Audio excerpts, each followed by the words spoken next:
নমস্কাৰ, আপোনালোকে চাই আছে খেলপ্ৰেমী আছাম আৰু ভাৰতীয় ফুটবলক জোকাৰি যোৱা খবৰ। দিনটোৰ এটা ডাঙৰ খবৰ ভাৰতীয় খেল জগতৰ যে ফিফাই নিষিদ্ধ ঘোষণা কৰিছে অল ইণ্ডিয়া ফুটবল ফেডাৰেশ্যনক।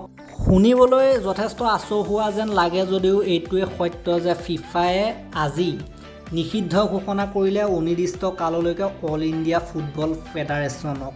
আৰু ইয়াৰ লগে লগে ভাৰতীয় ফুটবল টীমে বৰ্তমান সময়ত কোনো ধৰণৰ ইণ্টাৰনেশ্যনেল মেটছ অনুষ্ঠিত কৰিব নোৱাৰিব আৰু খেলিব নোৱাৰিব।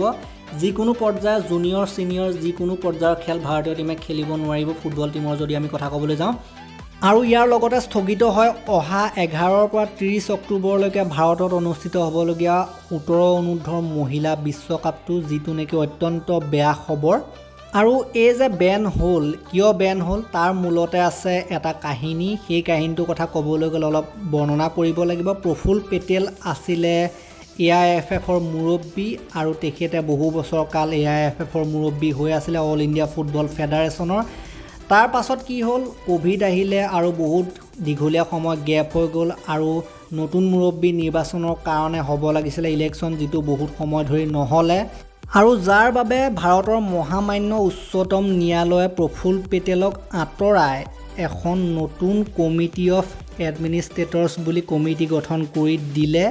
আৰু সেই কমিটিখনতে বহুতো ৰাজনীতিৰ লগত জড়িত ব্যক্তি সোমাই আছিলে আৰু সেই কথাটোকে যিটো ফিফা, সেই ফিফায়ে পচন্দ নকৰিলে। যিহেতু ৰাজনীতিৰ লগত জড়িত বুলি কৈছে, তেওঁলোকে থাৰ্ড পাৰ্টি জড়িত থকাৰ কাৰণে অল ইণ্ডিয়া ফুটবল ফেডাৰেশ্যনক তেওঁলোকে নিলম্বিত কৰিছে বুলি কৈছে। চ' যিহেতু সেই ৰাজনীতিৰ লগত জড়িত ব্যক্তিসকল সেই কমিটিখনৰ সদস্য আছিলে, সেইবাবেই থাৰ্ড পাৰ্টিৰ হস্তক্ষেপৰ বাবে অল ইণ্ডিয়া ফুটবল ফেডাৰেশ্যনক বৰ্তমান সময়ত নিলম্বিত কৰা হ'ল অনিৰ্দিষ্ট কাললৈকে।